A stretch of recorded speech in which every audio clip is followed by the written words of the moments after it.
hello everyone, welcome you all to my YouTube channel Study Simplified and this is me Minku Nain and इस video में we are going to discuss about our all the accounting ratios formula।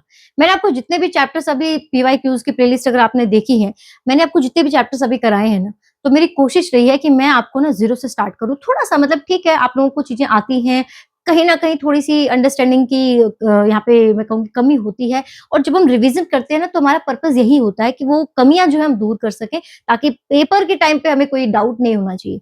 और accounting ratio एक ऐसा chapter है जिसमें जब तक आपको फॉर्मूला नहीं याद है या फॉर्मूला आपको समझ नहीं आ रहे हैं ना, तब तक इस क्वेश्चंस को डायरेक्टली सोल्व करने का मेरा कोई बेनिफिट नहीं होता। सो इसलिए आई डिसाइडेड कि पहले हम सारे के सारे फॉर्मूलाज को याद करेंगे and then will go to the PYQs questions. तो चलिए स्टार्ट करते हैं हमारे सारे फॉर्मूलाज एंड प्लीज वीडियो को एंड तक जरूर देखिएगा, so that I am guaranteeing you आपको सारे के सारे फॉर्मूला बहुत अच्छे से अनडाउटली आपको याद हो जाएंगे और आपको ये चीज रियलाइज होगी। ठीक है, तो चलिए हम स्टार्ट करते हैं हमारे फॉर्मूलाज के अंदर। कौन कौन से अपनी टाइप ऑफ रेशियोज को पहले समझ लेते हैं कि क्या क्या टाइप ऑफ रेशियो हमारे पास होती है। तो देखिए, सबसे पहले हमारे पास होती है 4 टाइप्स ऑफ रेशियो, और आपने क्योंकि अपना प्रोजेक्ट वर्क जो था अकाउंट्स का वो भी इसी टॉपिक पे बनाया था, तो आई होप कितना तो बेसिक आपको पता होगा कि हमारे पास we can have 4 types of ratio. क्या क्या रेशियोज के टाइप होते हैं? पहला रेशियो हमारे पास क्या आता है, वेट अ सेकेंड, हाँ जी। सो पहला हमारा अकाउंटिंग रेशियोज के टाइप को देखिए।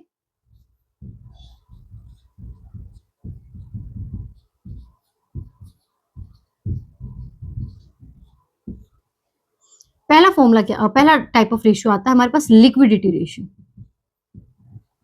क्या होता है लिक्विडिटी?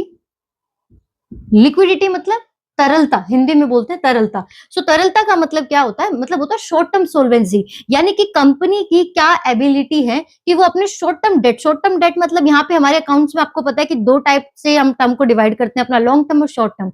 आपका लॉन्ग टर्म होता है which is more than beyond 1 year, ठीक है, और आपका शॉर्ट टर्म क्या होता है? Less than 1 year. तो लिक्विडिटी रेशियो आपको शॉर्ट टर्म सोल्वेंसी के बारे में बात करता है। किसके बारे में बात करता है?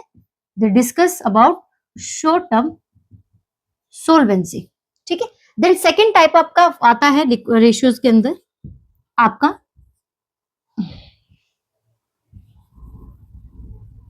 आप इसको डायरेक्टली बोल सकते हो long term solvency ratio, long term solvency ratio, ठीक है।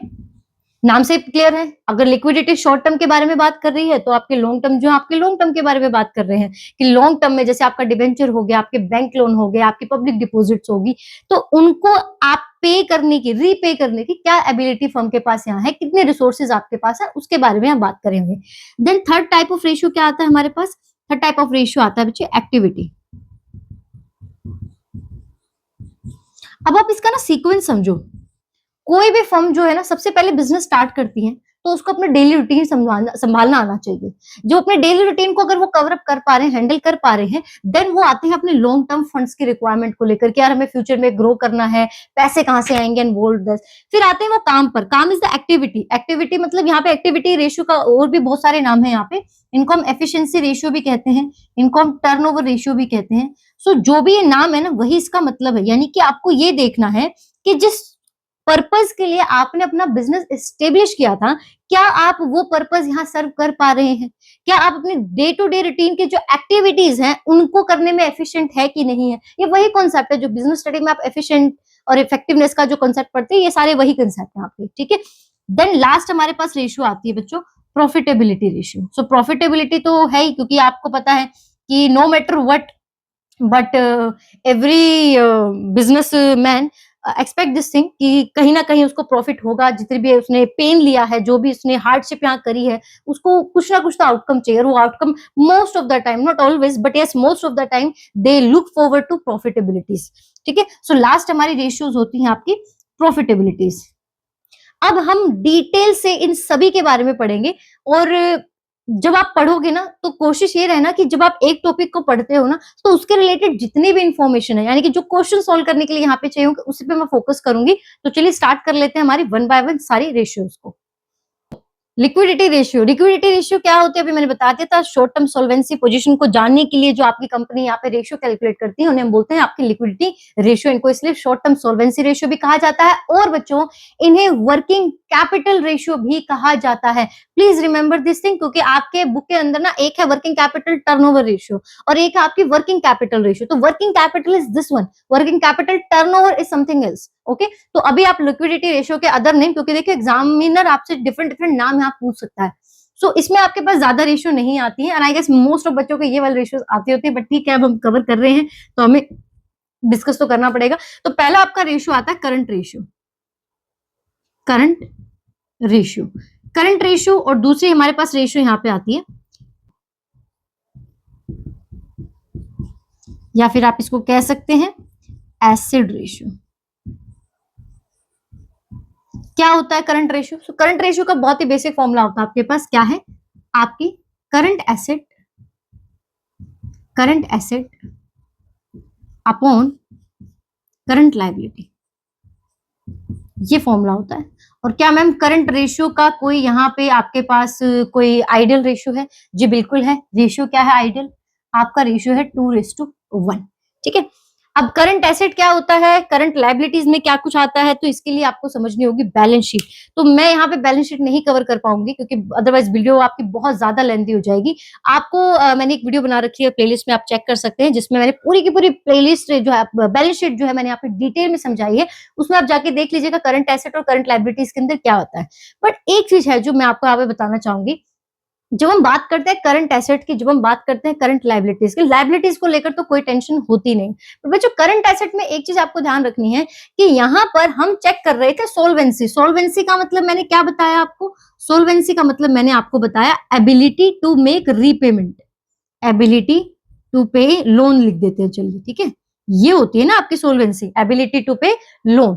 तो आपके पास अगर करंट एसेट के अंदर, करंट एसेट की हेडिंग के अंदर कुछ ऐसी चीजें यहाँ पे आइटम्स यहाँ पे इन्वॉल्व है जिनसे कोई पैसा आपको नहीं मिलता, फॉर एग्जाम्पल आपका एडवर्टीजमेंट सस्पेंस अकाउंट हो गया, उससे आपको आपकी पेमेंट जा चुकी है, तो ऐसी कुछ चीजें हैं आपकी जिनको हम बोलते हैं यहाँ पे फिक्टिशियस एसेट। सो फिक्टिशियस एसेट अगर आपके बैलेंस शीट के अंदर है, भले ही वो करंट एसेट का पार्ट होती है बच्चों, बट वो यहाँ पे आपने इंक्लूड नहीं करनी, एंड रीजन बिंग कि मैम उनसे आपको कोई पैसा थोड़ी मिल रहा है।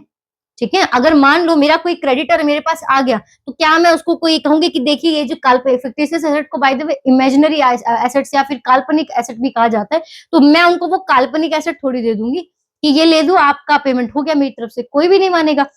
तो इसलिए रादर देन कि इसको रट्टा मार ले, आप इस चीज को समझ जाइए कि करंट एसेट में ऐसी चीजों को हम नहीं इंक्लूड कर सकते जिनसे हमें असल में कोई पेमेंट यहाँ पे नहीं मिलने वाली है। ठीक है, तो ये आपका बेसिक फॉर्मूला है, अदरवाइज इसको आपको कुछ समझना नहीं है। करंट एसेट अपॉन में करंट लायबिलिटीज, आइडियल रेशियो होता है आपका 2:1। अगर ये आइडियल रेशियो नहीं आता है तो देखो, अच्छा एक और चीज मैं बता दूं आपको, जब अकाउंटिंग रेशियो के क्वेश्चन आते हैं ना, तो कई बार क्वेश्चन में लिखा होता है कि डू कमेंट, और आप फॉर्मूला के साथ अपना कैलकुलेशन का वर्क करके आ जाते हो और कमेंट नहीं करके आते हो। प्लीज इसको ध्यान रखना है, कमेंट आपने भले एक लाइन में कर देना है कि as per me this is good और बैड, ठीक है, आइडियल रेशियो अगर है किसी रेशियो का तो वो बता दो, लेकिन कमेंट आपको करके जरूर आना है। ठीक है, तो अगर आपकी रेशियो क्लोज टू 2:1 आती है तो ठीक है, अगर नहीं आती है, बहुत ज्यादा अगर आपका चेंज आ रहा है, देन यू कैन कमेंट कि the situation of the position of the company is not at all so good. ठीक है, देन अच्छा एक और पॉइंट अब बात ही कर रहे हैं, मान लो आपकी रेशियो आ जाती है 3:1। अब आप सोचोगे कि मैम 3:1 का मतलब अगर मेरे को एक लाइबिलिटी 1 रुपए पे करनी है तो मुझे मेरे बिजनेस में 3 रुपए है उसको संभालने के लिए। ठीक है, यानी कि एक क्रेडिटर आएगा पेमेंट के लिए, मैं उसको 3 रुपए देने के लिए रेडी हूँ, इतनी मेरे अंदर कैपेसिटी है मेरे बिजनेस के अंदर। तो हमारा बिजनेस तो काफी साउंड कर रहा है कि बहुत अच्छा हम कर रहे हैं यहाँ पे, बट ध्यान रखिएगा बच्चे कि करंट एसेट का बहुत ज्यादा भी होना अच्छा नहीं है, बहुत कम होना भी अच्छा नहीं है। क्यों? Because if this is the situation, it means what, यानी कि आपके बिजनेस में आइडियल कैपेसिटी बची हुई है, आप यूटिलाइज नहीं कर रहे हो, प्रॉपर यूटिलाइजेशन बोलते हैं रिसोर्सेज का, वो यहाँ पे हो ही नहीं रहा है। ठीक है, ध्यान रखिए अगर आपने कोई लायबिलिटी ली है उससे ज्यादा भी आपकी एसेट नहीं होनी चाहिए, इसीलिए आपको कहा जाता है कि आपका आइडियल जो रेशियो है वो आपका 2:1 है। बात करते हैं क्विक रेशियो की और एसिड रेशियो की, तो ये क्या है मैम? सेम फॉर्मूला है, हाँ जी बिल्कुल सेम फॉर्मूला है। तो अभी हम लिख लेते हैं, आपको करंट एसेट लिख लेती हूँ शॉर्ट में, अंडरस्टूड है ना, current asset CA and current liabilities. तो मैम दोनों को अलग अलग से लिखने की क्या जरूरत है अगर सेम ही फॉर्मूला है? जरा सा डिफरेंस है, नाम का डिफरेंस है, हाँ जी वही है। बोला क्या गया है? क्विक। क्विक क्या होता है? क्विक मतलब जल्दी से। एसिड, एसिड क्या होता है? एसिड को अगर किसी चीज पे डालोगे तो वो उसको खत्म ही कर देगा, वो उसको तुरंत जला देगा। ठीक है, वही इसका नेचर है बच्चे, यानी कि ये कह रहे हैं कि करंट एसेट तो चलो समझ में आती है, बट आपके बिजनेस में कुछ तो ऐसी चीजें एसेट भी होती है ना जो आप नहीं चाहोगे कि वो बिके और आप उनसे पैसा लेकर अपने लायबिलिटीज को पे करें, खासकर आपकी करंट लायबिलिटीज बिल्कुल होती है। अब ऐसे कुछ एसेट्स का क्या नाम है? उनमें से एक एसेट आता है आपको बच्चे इन्वेंट्री। क्या आता है? इन्वेंट्री। क्यों आता है? अब आप बताओ, आप कह रहे हो कि मैं एक बिजनेस को रन कर रहा हूं या कर रही हूं। आप रॉ मटेरियल लेकर आए हो, आपने रॉ मटेरियल सप्लायर से लिया था उधार, सप्लायर आपका बना क्रेडिटर। अब अगर सप्लायर को पेमेंट करनी तो वही रॉ मटेरियल थोड़ी उठा के उसको दे दोगे, कहीं और से पैसा जुगाड़ लगाओगे ना। इसीलिए इन ये कहते हैं कि आपने इन्वेंट्री आपने यहाँ से रिमूव करनी है, क्योंकि वो अवेलेबल नहीं होती है अगर आपको असल में क्विकली पेमेंट करने का टाइम आ जाए तो। इसके साथ साथ क्या ऐसी कोई और एसेट होती है? जी होती है। क्या होती है? आपका प्रीपेड एक्सपेंस होता है बच्चों, आपका प्रीपेड एक्सपेंस होता है, वो भी बिल्कुल भी अवेलेबल नहीं होता। मैम क्यों नहीं होता? देखो प्रीपेड एक्सपेंस को समझो, आपका बेस्ट एग्जांपल है आपका मोबाइल फोन का रिचार्ज। मैंने मोबाइल का रिचार्ज करा लिया, वो मेरा प्रीपेड एक्सपेंस, मैं मान रही हूँ कि मैं पोस्ट पेड पे नहीं हूँ, ठीक है, प्रीपेड पे चल रही हूँ। अब मैंने वो कर लिया एक्सपेंस, मेरी जेब से पैसे चले गए, ठीक है, मान लो मैंने रिचार्ज करा लिया आपका कोई 100 रुपए का है, होता नहीं है पता है, लेकिन ठीक है 100 रुपए का आपने रिचार्ज करा लिया। अब मैं उसका एडवांटेज लेने वाली हूँ 1 मंथ के लिए, 1 मंथ का रिचार्ज है मेरा। अब आप बताइए, अगर मुझे किसी को पेमेंट करनी हुई तो क्या मेरे लिए पॉसिबल है कि मैं वो 100 रुपए का जो मैंने बेनिफिट लिया था, कुछ तो सोच के लिया होगा, सपोज मुझे ये वीडियो ही अपलोड करनी है, मुझे नेट की रिक्वायरमेंट थी, मैंने वाईफाई का रिचार्ज करवा दिया।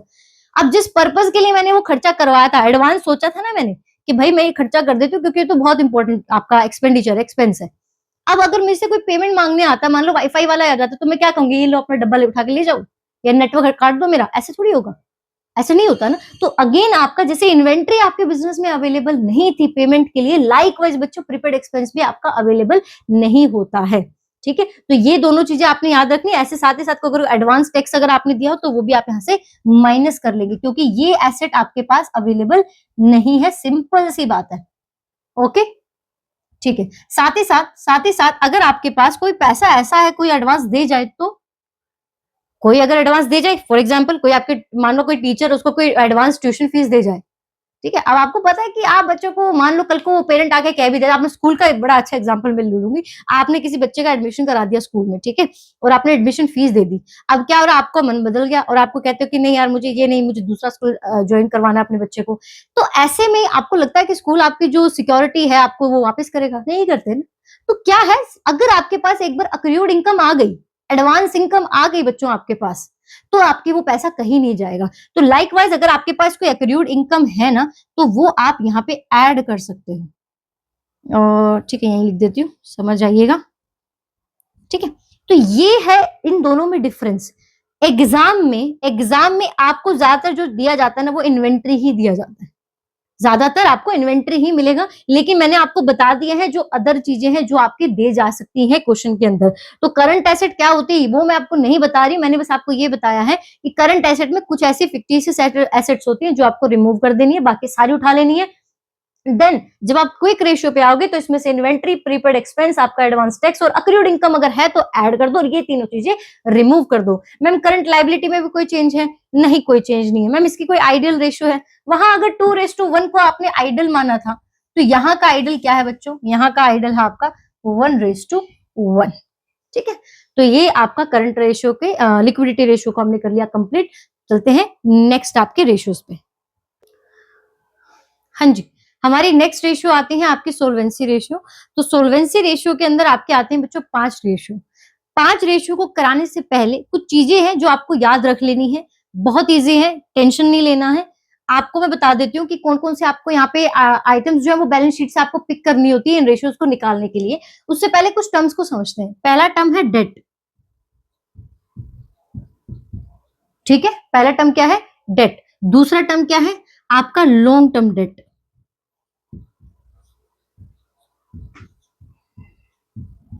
और तीसरा क्या है? Total date. ये 3 चीजें समझिए और इस बात को बिल्कुल दिमाग में बिठा लो, डेट हो या लॉन्ग टर्म डेट हो, दोनों में कोई फर्क नहीं है। So they both are equal, they both are equal. Ma'am इसके अंदर आता क्या है?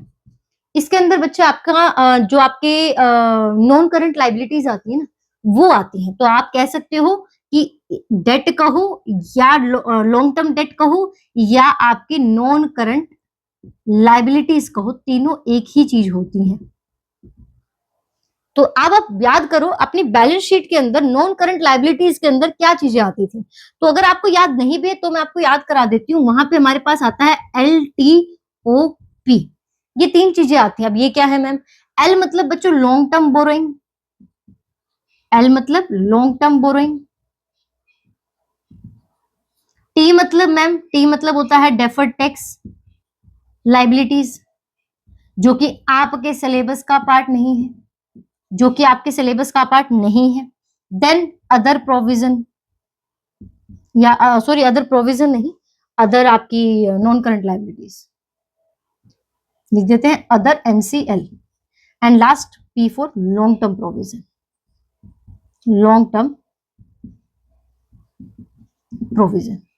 अब मैं आपको बता दूं हमारी बुक के अंदर, हमारी सिलेबस के अंदर इन दो चीजों की कोई एक्सप्लेनेशन नहीं गिवन है, ये दो चीजें नहीं गिवन है। तो इसका मतलब मैम अगर आपको डेट निकालना है या लॉन्ग टर्म डेट निकालना है या नॉन करंट लाइबिलिटीज निकालनी है तो आपको सिर्फ ये दो चीजें अपने क्वेश्चन में ढूंढनी होती हैं। मैम इनके अंदर क्या आता है, बहुत इजी है, बहुत ही अच्छी चीज है ये याद करना। सिर्फ तीन आइटम आती है आपके लॉन्ग टर्म बोरोइंग के अंदर। क्या क्या आपका आता है बच्चों? आपका आता है डिबेंचर, या आप इसको बॉन्ड कह लो। फिर आता है आपका पब्लिक डिपॉजिट, और उसके बाद क्या आता है? उसके बाद आता है आपका क्या रह गया? Debenture, bond and loan from any institution. यानी कि आपने कहीं से भी लोन उठाया हो, आपने बैंक से उठाया है, आपने LIC से उठाया है, आपने NBFC से उठाया, आपने म्यूचुअल कहीं से भी उठा लिया हो, वो तीन चीजें आपकी लॉन्ग टर्म बोरोइंग के अंदर आती है। ठीक है मैम। मैम प्रोविजन में क्या आता है?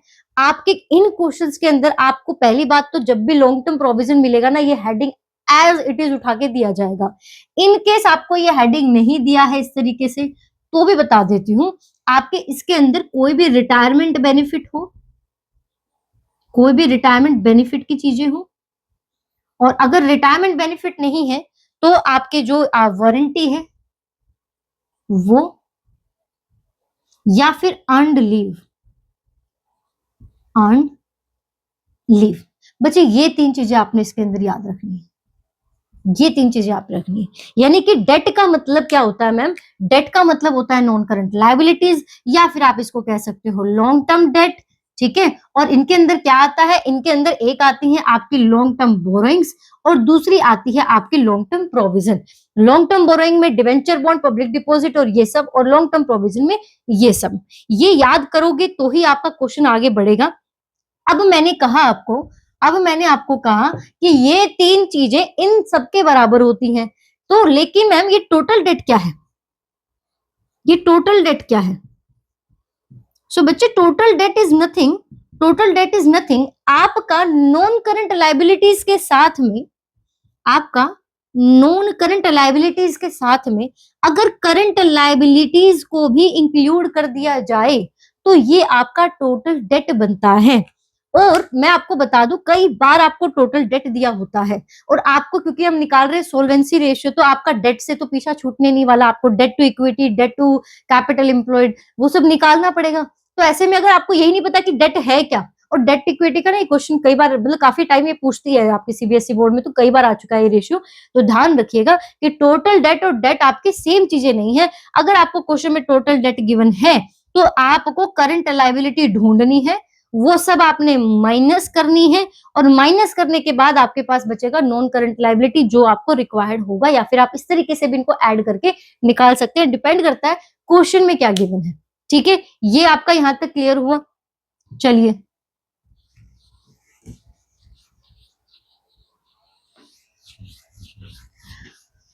अब अगर आपको डेट क्लियर हो गया है ना, तो अब दूसरी चीज को समझो। दूसरी बात क्या है? दूसरी बात ये है बच्चों, ये आपकी बेसिक बैलेंस शीट होती है ना? ये बैलेंस शीट है, इधर हम लाइबिलिटी लिखते हैं, इधर एसेट लिखते हैं। हाँ भाई ठीक है, नई अप्रोच आ गई है, ये अप्रोच पुरानी बट काम की है। तो इधर मैंने लिखा लाइबिलिटीज और इधर मैंने लिखा एसेट्स। क्या बता रहे हो मैम आप? बच्चों मैं आपको बताने वाली हूँ कैपिटल एम्प्लॉयड, एक वर्ड है ये, कैपिटल एम्प्लॉयड, जो आपको बार बार यहाँ पे रिक्वायर्ड पड़ेगा। कैपिटल एम्प्लॉयड का क्या मतलब होता है? अच्छा, कैपिटल एम्प्लॉयड का मतलब कितनी कैपिटल मैंने अपने बिजनेस में एम्प्लॉय की हुई है। ठीक है, अब आप बताओ आपके बिजनेस में कितना पैसा लगा हुआ, आपको कैसे पता चलेगा? मैम आपके पास दो ही फंड होते हैं कैपिटल के लिए, या तो आप ओनर फंड यूज कर लो जो आप 11th में पढ़ के आए, या आप डेट फंड अभी यूज कर सकते हो। ये दो ही तरीके होते हैं आपके पास पैसे लाने के। तो आपकी जो बैलेंस शीट होती है उसके अंदर ये फंड कैसे नाम से लिखे होते हैं? ओनर फंड को लिखा होता है शेयर होल्डर फंड, और आपके डेट फंड को क्या लिखा होता है? अभी अभी बताया था डेट क्या होता है, नॉन करंट लाइबिलिटीज। तो बच्चे अगर आप इन दोनों को प्लस कर देना, अगर आप इन दोनों को प्लस करते हैं तो आपका क्या आता है, कैपिटल एम्प्लॉयड आता है। अब इन केस मुझे क्वेश्चन में ये चीजें गिवन ही नहीं है, मान लो मुझे क्वेश्चन में ये चीज गिवन नहीं है, तो क्या कोई रास्ता नहीं है मैम कैपिटल एम्प्लॉयड निकालने का? जी बिल्कुल है। क्या है? देखो, आपको पता है कोई भी बैलेंस शीट हो, कोई भी बैलेंस शीट हो, उसकी जो एसेट और लाइबिलिटीज होती हैं वो हमेशा 100 और 100 होती है, मतलब 100 नहीं होती लेकिन इक्वल होती है। इधर इक्वल कैसे होता है, ये 100 कैसे बनता है मैम? ये बनता है आपका नॉन करंट एसेट और करंट एसेट को प्लस करके। और इधर कैसे बनता है मैम? ये सब प्लस करके, साथ में साथ आपको करंट लायबिलिटीज प्लस कर देनी है। तो बच्चे अगर मुझे ये पार्ट नहीं गिवन है, मैं अगर इन दोनों के टोटल से करंट लायबिलिटी माइनस करूंगी तो क्या ये पोर्शन नहीं आएगा? ठीक है, कैसे? मान लो ये गिवन है मुझे 70 और ये है 30, ये गिवन है 80 और ये गिवन है 20। अब भूल जाओ ये 70 मैंने तुम्हें बताया है, भूल जाओ इसको। अब बताओ 80 एंड 20 कितना होगा टोटल? 100। 100 में से 30 माइनस करोगे क्या आएगा? 70 आएगा। इसीलिए इस अप्रोच, ये अप्रोच का एक नाम दे दिया गया है, इस अप्रोच को हम बोलते हैं, कैपिटल एम्प्लॉयड को हम बोल देते हैं नेट एसेट या नेट वर्थ भी बोल देते हैं। तो बेटा नेट वर्थ इसको इसीलिए बोला जाता है क्योंकि टोटल में से करंट लायबिलिटी निकाल के जो नेट अमाउंट बचता है वही कैपिटल एम्प्लॉयड होता है। तो कोई नया कॉन्सेप्ट आप लोग नहीं निकाल रहे हो, ठीक है? So capital employed is equal to owner and debt fund, या फिर नेट एसेट या नेट वर्थ भी बोलते हैं। आप इन दोनों को टोटल करके निकाल सकते हैं। ये गिवन नहीं है तो इन दोनों को प्लस करिए, नॉन करंट एसेट और करंट एसेट को, और उसमें से माइनस कर दीजिए अपना करंट लायबिलिटीज, वो भी चीज आपको सेम ही रिजल्ट देगी। ठीक है, अब ये मत पूछना कि नॉन करंट एसेट क्या होते हैं, नॉन करंट लायबिलिटी, ये करंट एसेट और करंट लायबिलिटीज क्या होती है, इसके लिए आपको बैलेंस शीट पढ़नी पड़ेगी। ठीक है, तो ये कॉन्सेप्ट आपका क्लियर हुआ, आपका डेट क्लियर हो गया, आपका कैपिटल एम्प्लॉयड क्लियर हो गया। और बस एक बात मत भूलना कि यहाँ पे आपको share holder fund, share holder fund के बहुत सारे नाम है। क्या क्या नाम है? शेयर होल्डर फंड, पहली बात तो शेयर होल्डर फंड में बड़ी कंफ्यूजन रहती है भाई। शेयर होल्डर फंड के दो पार्ट है, एक है शेयर कैपिटल, एक है आपका शेयर कैपिटल, और दूसरा क्या है मैम? दूसरा है रिजर्व एंड सरप्लस। इन दोनों को ऐड करके आता है आपका शेयर होल्डर फंड। ठीक है, दूसरी बात ये कि शेयर कैपिटल में जरूरी नहीं है कि सिर्फ इक्विटी कैपिटल हो। ठीक है, आपके पास शेयर जो वो प्रेफरेंस वाले भी हो सकते हैं। तो अगर पेपर के अंदर दोनों गिवन है तो दोनों को ऐड करिएगा, मत भूलना। Reserve and surplus direct given है तो बहुत बढ़िया, डायरेक्ट गिवन है तो बहुत बढ़िया, लेकिन अगर डायरेक्ट नहीं गिवन है तो क्या ऐड कर ले मैडम? कैसे निकालेंगे हम? ये हमसे नहीं हो पाएगा भैया। क्यों नहीं हो पाएगा? आपके जितने भी कैपिटल रिजर्व है, अमाउंट होगा, आपका कोई भी नाम हो जिसमें आपका रिजर्व लिख जाए, या फिर आपका credit balance of P and L, of P and L, या फिर डेबिट हो जिसको माइनस करना पड़ जाए। डेबिट होगा तो माइनस कर लेना क्योंकि डेबिट लॉस होता है। ये सबको ऐड करके आपका शेयर होल्डर फंड आता है। ठीक है, तो इस बात को आप ध्यान रखिएगा। अब हम आ जाते हैं अपने फॉर्मूलाज की तरफ कि कितने टाइप की, ये समझना बहुत जरूरी है। ये नहीं समझोगे ना तो फिर आपको क्लैरिटी आएगी नहीं, आपको फिर रेशियो ऐसे लगेगा कि रट्टाफिकेशन। ये तीन चीजें याद कराई है मैंने आपको बताया डेट और टोटल डेट में क्या फर्क होता है, मैंने आपको बताया कैपिटल एम्प्लॉयड क्या होता है, और मैंने आपको तीसरी चीज बताई है कि आपका शेयर होल्डर फंड क्या होता है। ये तीन चीजें याद हो गई, सारे फॉर्मूले याद होंगे सोल्वेंसी रेशियो के। अब आप नाम सुनते जाओ, नाम रखोगे, सुनोगे और आपको पता लग जाएगा फॉर्मूला क्या है। पहला का फॉर्मूले का क्या नाम है? यहाँ पे पहला आता है आपके पास डेट टू इक्विटी। अच्छा, मैंने बताया नहीं शेयर होल्डर फंड के नाम क्या क्या है। शेयर होल्डर फंड को हम बोलते हैं इक्विटी फंड, हम उसको बोलते हैं ओनर फंड, हम उसको बोलते हैं प्रोप्राइटर फंड, हम उसको बोल सकते हैं नेट ओनर फंड। ठीक है, तो ये सारी चीजें आपकी यहाँ पे आती हैं, इनको यही बोलते हैं। अब डेट टू इक्विटी नाम है तो डेट अपोन में इक्विटी, इक्विटी क्या बताया? Share holder fund. हो गया, याद हो गया फॉर्मूला। इसका कोई आइडियल रेशियो है? हाँ जी है, 2:1, अच्छा माना जाता है। ठीक है, ये हो गया पहला फॉर्मूला। आपको यहाँ डेट क्या होगा ma'am? Long term borrowing plus में प्रोविजन। आई होप आपने नोट डाउन किया हो साथ के साथ, नहीं तो स्क्रीनशॉट ले लेना, इसको रिवाइज करना। ठीक है, देन आता है सेकंड फॉर्मूला का क्या नाम है? सेकंड फॉर्मूले का क्या नाम है? Proprietor ratio.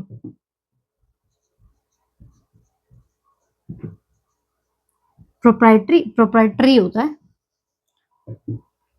रेशियो, स्पेलिंग पे ध्यान मत देना। अब क्या है प्रोप्राइटरी रेशियो? नाम क्या है? प्रोप्राइटर मतलब शेयर होल्डर फंड को ही बोला जाता है, अभी बताया था। तो अगर प्रोप्राइटरी नाम है तो ऊपर तो मैम शेयर होल्डर फंड आने चाहिए, ऊपर तो मैम शेयर होल्डर फंड आने चाहिए।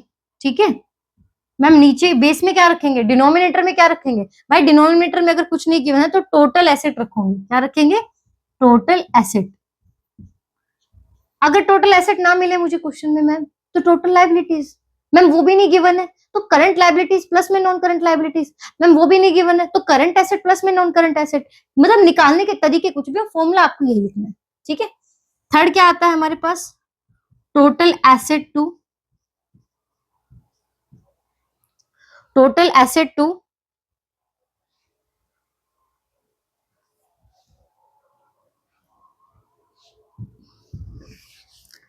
थर्ड क्या आता है हमारे पास? Total asset to debt ratio. अब जो नाम है वही फॉर्मूला है, क्या है? टोटल एसेट अपॉन में डेट। याद करने की जरूरत ही नहीं है। ठीक है, मैं शॉर्ट में लिख रही हूँ, टोटल एसेट अपॉन में डेट। ये हो गया। अच्छा, फोर्थ फॉर्मूले पे आ जाओ। फोर्थ फॉर्मूला क्या है आपका? फोर्थ फॉर्मूला है ma'am debt to capital employed. Debt to capital employed, ये क्या है? अभी बताया था कैपिटल एम्प्लॉयड मतलब टोटल पैसा कितना लगा है। यहां लिखा था डेट टू इक्विटी, यहां लिखा है डेट टू कैपिटल एम्प्लॉयड। तो क्या फर्क है दोनों में? यहां पे डेट के अपोन में शेयर होल्डर फंड के साथ में आपका डेट फंड भी आ जाएगा। ठीक है, आपका डेट भी आ जाएगा, यानी कि ये और ये में फिर इतना ही फर्क है। ओके, लास्ट रेशियो इसके अंदर आती है, वो थोड़ी सी डिफरेंट है। उससे पहले मैं बता दूं, आपका जो प्रोप्राइटर रेशियो होता है ना, वो आप परसेंटेज पे निकाल सकते हैं। ठीक है, बाकी आपका सारा चलता है। ये total asset to debt ratio, ये भी आप परसेंटेज पे निकाल सकते हैं, और डेट टू कैपिटल एम्प्लॉयड को भी आप परसेंटेज बेसिस पे निकाल सकते हैं। लेकिन अभी जो आपका रेशियो आएगा, पहले रेशियो आपका रेशियो जो इसका फॉर्म है, प्योर फॉर्म जो इसकी है वो रेशियो फॉर्म में है, ये सारी परसेंटेज फॉर्म में है। लेकिन अगर इनके साथ भूल जाओ तो आपके मार्क्स नहीं डिडक्ट होते हैं इस चीज के। ठीक है, तो टेंशन नहीं लेना। लेकिन जो आपकी फिफ्थ रेशियो है ना, फिफ्थ रेशियो का मतलब ही समझ लो। पहले इसको इरेज कर देते हैं ताकि आपको अच्छे से दिख जाए। जो आपके फिफ्थ रेशियो है ना, फिफ्थ रेशियो का नाम है आपका interest coverage ratio. Interest coverage ratio. अब ये क्या है भाई? और ये निकलती है टाइम्स में। किस में निकलती है? टाइम्स में। पहले आप नाम समझो, फिर आप समझोगे कि टाइम्स में निकल क्यों रही है। इंटरेस्ट को कवर करना है ना। अब आप बताओ, जनरली अगर आप एक खुद बिजनेसमैन हो या वुमेन हो, अगर आपने अपना ब्याज देना है तो आप क्या सोचते हो कि अपने घर की पॉकेट मनी से ब्याज दोगे, या जिस चीज के लिए आपने उधार लिया था उससे आपने जो प्रॉफिट अर्न किया है। सपोज मैंने लिया 10 लाख का लोन, मैंने 10 लाख का लोन लिया और उस पे 10% मेरा ब्याज बनता है 1 लाख रुपए। अब इस पैसे को कहीं तो एम्प्लॉय किया होगा, कैपिटल एम्प्लॉयड होती है कि नहीं होती, और वहां से मैंने प्रॉफिट अर्न किया बच्चों 1.5 लाख रुपए। अब अगर मैंने 1.5 लाख रुपए कमाया है तो क्या मैं इस 1.5 लाख में से इंटरेस्ट कवर नहीं करूंगी? नहीं करूंगी, बिल्कुल करेंगे ना मैम आप। तो आपका मतलब क्या हुआ? आप जब इंटरेस्ट कवरेज कर रहे हो तो आप दो चीजों को कंपेयर कर रहे हो। किसको किसको? आपने ये देखा कि प्रॉफिट मेरे पास कितना है, और जिस चीज को कवर करना है वो क्या है? इंटरेस्ट है। या फिर आप कह सकते हो क्या, एक सेकेंड ताकि लिख रही हूँ, आपने प्रॉफिट आपने कितना अर्न किया है, और जिस चीज को कवर करना है, क्या कवर करना है मैम? अभी तो आपने इंटरेस्ट कवरेज बोला है, लेकिन आपके बुक के अंदर लिखा होता है फिक्स चार्ज, क्योंकि इंटरेस्ट तो नाम है, असल में आपको बहुत सारी चीजें होती है जो फिक्स होती है, जिनका एक्सपेंसिव आपको पता ही, आपको पे करना ही करना पड़ेगा, तो इसलिए आपको वो फिक्स चार्जेस यहाँ पे याद आते हैं। आप फॉर्मूले में क्या लिखते हो? Fix charge. फिर अब डाउट मन में आता है डाउट मन में ये आएगा कि मैम ये प्रॉफिट कौन सा वाला है, ये कौन सा वाला प्रॉफिट है। भाई देखो, जो आपके मैंडेटरी एक्सपेंस होते हैं ना, वो आप टैक्स डिडक्ट करने के बाद नहीं कभी भी आप डिडक्ट करते, बल्कि उससे पहले ही कर लेते हो। तो आप बोलोगे कि मैम टैक्स से पहले और इस ब्याज को कवर या इस खर्चे को कवर करने से पहले जो प्रॉफिट था, यानी कि ऐसे प्रॉफिट को क्या बोला जाता है, प्रॉफिट।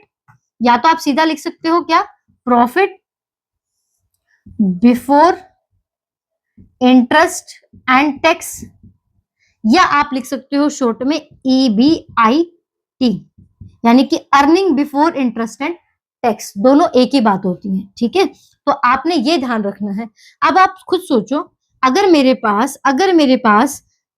पास मान लो 1,00,000 रुपए प्रॉफिट है और मेरा जो फिक्स चार्ज है, ब्याज जो मुझे भरना है वो सिर्फ 1,000 रुपए है, तो कितना गुना आप यहाँ पे ब्याज कवर कर पा रहे हो? तो आप क्या लिखोगे इसको, मैम 100 गुना, यानी कि 100 टाइम्स ज्यादा पैसे मेरे पास अवेलेबल है इस छोटे से खर्चे को निकालने के लिए। तो इसीलिए ये जो आपकी रेशियो आती है ना बच्चे, ये जो आपकी रेशियो आती है ना, इसकी जो फॉर्म है वो यहाँ पे टाइम्स होती है, ठीक है। सो टाइम्स फॉर्म में आप इस फॉर्मूले को, आंसर को आप निकालते हो यहाँ पे, ठीक है। अब एक चीज ध्यान रख लेना, कई बच्चों को अभी दिक्कत आती है कि आपको जो ये क्वेश्चन दिए जाते हैं ना, तो वहां पे कुछ सीक्वेंस आपको याद रखना है। क्या सीक्वेंस याद रखना है? आपको क्या याद रखना है, आपने हमेशा एक फॉर्मेट बना लेना है इस वाले पर्टिकुलर आपके रेशियो के लिए। आपको लिखना है earning before interest and tax, ठीक है, minus interest minus any other fix charge. Any other fix charge पता है आप लोगों को? चलिए मैं आपको क्वेश्चन देती हूँ, ब्याज के अलावा, इंटरेस्ट के अलावा आपके पास कौन सा फिक्स चार्ज हो सकता है हमारे बिजनेस के अंदर, वो बताइए। अगर आप लोग नहीं बता पाएंगे तो I definitely answer in the comment section, but पहले आप मुझे बताइए क्या होता है। देन ये करने के बाद, ये सब माइनस करने के बाद आपके पास कुछ ना कुछ तो अमाउंट यहाँ आएगा। सपोज यहाँ पे ये अमाउंट था आपका, ठीक है, फिर इसमें से आपने ये चीजें डिडक्ट कर दी, फिर आपने ये भी डिडक्ट कर दिया, ठीक है। अब जो आपके पास बचता है वो क्या बचता है, वो बचता है अर्निंग या प्रॉफिट, प्रॉफिट क्या, आफ्टर इंटरेस्ट या fix charge, but before tax, क्योंकि अभी तक टैक्स नहीं माइनस किया ना, अभी तक टैक्स नहीं माइनस किया ना, तो ये भी कुछ ना कुछ अमाउंट आपका आ जाएगा, ठीक है। फिर इसमें से माइनस करेंगे हम टैक्स,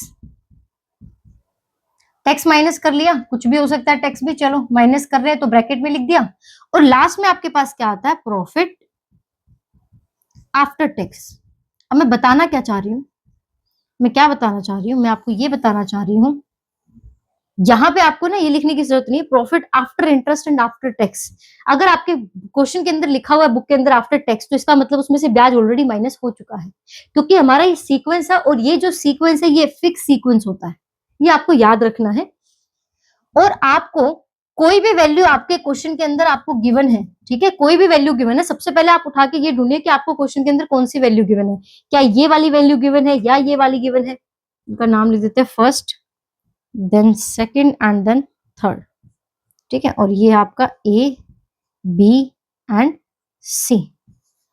आपको पहले उठा के ये ढूंढना है बुक के अंदर, क्वेश्चन के अंदर, कि क्या वैल्यू गिवन है, क्योंकि जब तक आपको ये सीक्वेंस नहीं समझ में आएगा ना, तब तक आप क्वेश्चन सॉल्व नहीं कर पाओगे। और ये याद रखिएगा, जो हमें फॉर्मूला लगाना है, जो हम फॉर्मूला यूज कर रहे हैं, उसको निकालने के लिए, उस आंसर को निकालने के लिए हमें दो चीजें चाहिए। हमें एक तो चाहिए ये वाली वैल्यू EBIT, और दूसरी वैल्यू आपको चाहिए ये दोनों, ये दोनों यहाँ पे वैल्यूज है, ये दोनों आपको चाहिए। इन दोनों को डिवाइड करके आपका आंसर आता है। तो अगर आप इस सीक्वेंस को फॉलो कर लोगे ना, तो आपको याद रहेगा कि मुझे कहाँ पहुंचना है, क्या चीज मुझे दे रखी है। जैसे फॉर एग्जाम्पल आपको ये दे रखा है, ठीक है, आपको दे रखा है प्रॉफिट आफ्टर टैक्स, तो आपको पता है ना कि टैक्स प्लस करके मैं आपका profit after interest and before tax से पहुंच सकता हूँ, पहुंच सकती हूँ। फिर आपको पता है अगर मुझे यहाँ जाना है तो मुझे इंटरेस्ट या फिक्स चार्जेस को ऐड करना पड़ेगा, ठीक है। तो ये सीक्वेंस आप बना लेना पेपर के अंदर, आपका क्वेश्चन डेफिनेटली यहाँ पे करेक्ट होगा। तो ये आपकी सोल्वेंसी रेशियो होती है कवर। आई गेस वीडियो बहुत ज्यादा लंबी हो जाएगी, तो एक काम करते हैं, इस वीडियो में हम कर लेते हैं हमारी ये दो ही कवर, और नेक्स्ट वीडियो में हम बाकी की जो हमारी रेशियोज है वो यहाँ पे कवर कर लेंगे। ठीक है, तब तक मैं आपको एक क्वेश्चन यहाँ पे जो है, एक न्यूमेरिकल जो मैं आपको इसका इंटरेस्ट कवरेज रेशियो का यहाँ पे समझा देती हूँ, ताकि जो मैंने अभी कहा वो आपके दिमाग में बिल्कुल पूरी तरह से सेट हो जाए कि मैम यहाँ कहना क्या चाहती हैं। सो देखिए, देख लेते हैं। Question says net profit after tax आपको गिवन है, net profit after tax given है 7 लाख रुपए, और आपको यहाँ पे 6% के डिबेंचर्स गिवन है, 6% के डिबेंचर गिवन है, अमाउंट है 20 लाख रुपए। फाइन, और टैक्स रेट आपको गिवन है, साथ ही साथ टैक्स रेट आपको गिवन है 30%। ये आपका सीबीएसई के बोर्ड में पूछा हुआ क्वेश्चन है। अब जो मैं सीक्वेंस की मैं बात कर रही थी, उस सीक्वेंस को समझाने के लिए मैंने लिखा है यहाँ पे। आपको मैंने अभी सीक्वेंस क्या बताया था, ईबीआईटी, ठीक है, इसमें से माइनस करना होता है इंटरेस्ट, क्योंकि इस क्वेश्चन में एक ही इंटरेस्ट है, मतलब कोई और फिक्स चार्ज नहीं है। वैसे मैं आपको बता दूं, फिक्स चार्ज डिबेंचर के अलावा कोई भी लोन आपको अदर दिया होता तो वो भी आता है इसके अंदर, और साथ ही साथ आपके जो प्रेफरेंस शेयर्स होते हैं उनका जो डिविडेंड होता है ना, वो भी आपका यहाँ पे फिक्स चार्ज माना जाता है। पर आपकी बुक में क्वेश्चन आते जनरली है नहीं, ठीक है। सो इसके बाद हमारे पास मैम आता था क्या, प्रॉफिट बिफोर टैक्स, या फिर आप इसको कह सकते थे प्रॉफिट आफ्टर इंटरेस्ट, क्योंकि इंटरेस्ट तो कट चुका ना, बट बिफोर टैक्स एक ही बात होती है। अब इसमें से टैक्स माइनस करना था, और आपको जाना था यहां पे प्रॉफिट आफ्टर टैक्स, ठीक है। अब क्वेश्चन देखो क्या गिवन है, सारी चीजें लिख देते हैं। सबसे पहले क्या गिवन है, प्रॉफिट आफ्टर टैक्स गिवन है, लिख देते हैं यहाँ पे कितना अमाउंट है मैम, 7 लाख रुपीज का अमाउंट है, यहाँ लिख लेते हैं इस तरीके से मैम, 7 लाख रुपए गिवन है, हो गया, ठीक है। कुछ नहीं कर रहे, सिर्फ अमाउंट पुट कर रही हूँ। डिबेंचर कितने हैं, 6%, तो 6% का ब्याज है 20 लाख रुपए पे, कितना बनेगा ये आपका होगा 1,20,000। तो ये वाला अमाउंट आपको पता चल गया 1,20,000, ठीक है। रेट ऑफ टैक्स कितनी गिवन है, 30%, कितनी गिवन है 30%, ये आपका हो गया। अब आपको देखो ये जो परसेंटेज आपको गिवन है 30%, अगर मुझे कोई भी अमाउंट निकालना हो, अगर ये 30% है और ये मान लेते हैं कि ये मेरा टैक्स जो रहा होगा ये 100% रहा होगा, सो अगर 100 में से मैंने 30% आपका टैक्स काटा है, तो ये जो अमाउंट है मेरा ये किसके बराबर होना चाहिए मैम, ये 70% के बराबर होना चाहिए। अब मैथ्स का एक बेसिक सा फॉर्मूला है, फॉर्मूला कहता है जो चीज आपको गिवन हो उसको डिवाइड में रखिए, उसके परसेंटेज है उसके रेशियो को डिवाइड में रखिए, और जो निकालना हो उसको मल्टीप्लाई में रखिए। मतलब ये कि मैम अगर सपोज आपको ये टैक्स निकालना है, आपको ये वाला कॉलम फाइंड आउट करना है, तो आप क्या करिए, आपको गिवन क्या है, मुझे तो 7 लाख रुपए गिवन है, तो मैम लिख दीजिए यहाँ पे 7 लाख, ठीक है। 7 लाख की परसेंटेज कितनी गिवन है आपको, 70%, 70% है। जो आपको परसेंटेज गिवन होती है अमाउंट की वो डिनोमिनेटर होती है, और जो चीज आपको निकालनी होती है वो आपका न्यूमरेटर होती है। अब अगर आप इसको सॉल्व करोगे बच्चों, तो आपका टैक्स कितना आने वाला है, 3 लाख रुपए टैक्स आने वाला है, ठीक है। साथ के साथ अगर आपको डायरेक्टली अगर यही अमाउंट चाहिए होता, तो आप यहाँ पे क्या करते, आप यहाँ पे 100% लिख देते, क्योंकि ये आपका 100% है। तो ये अमाउंट कितना आ जाता आपका मैम, ये आ जाता हमारे पास 10 लाख। अब इस 10 लाख में से अगर आपने ब्याज डिडक्ट किया था 1,20,000, तो वापस जाएंगे तो ये पैसे कितने होने चाहिए मैम, 11,20,000 होने चाहिए। हो गया आपका क्वेश्चन। अब आपको करना क्या है, आपको नहीं करना कुछ। अब आपने सिर्फ ये अमाउंट उठाना है, ये अमाउंट उठाना है और दोनों को डिवाइड कर देना है। That will be your interest coverage ratio का आंसर। कितना टाइम्स आएगा, ये आपका आ रहा है कुछ 9.33 टाइम्स का यहाँ पे आंसर गिवन है, वो आप देख लीजिएगा, इसको चेक कर लीजिएगा। तो इसी के साथ हमने एक क्वेश्चन भी कर लिया। होप आपको समझ में आया होगा। कोई डाउट हो, क्वेरी हो, कमेंट सेक्शन में कमेंट जरूर करिएगा। मिलते हैं आपसे वीडियो के पार्ट नंबर 2 में, तब तक के लिए thank you and have a nice day.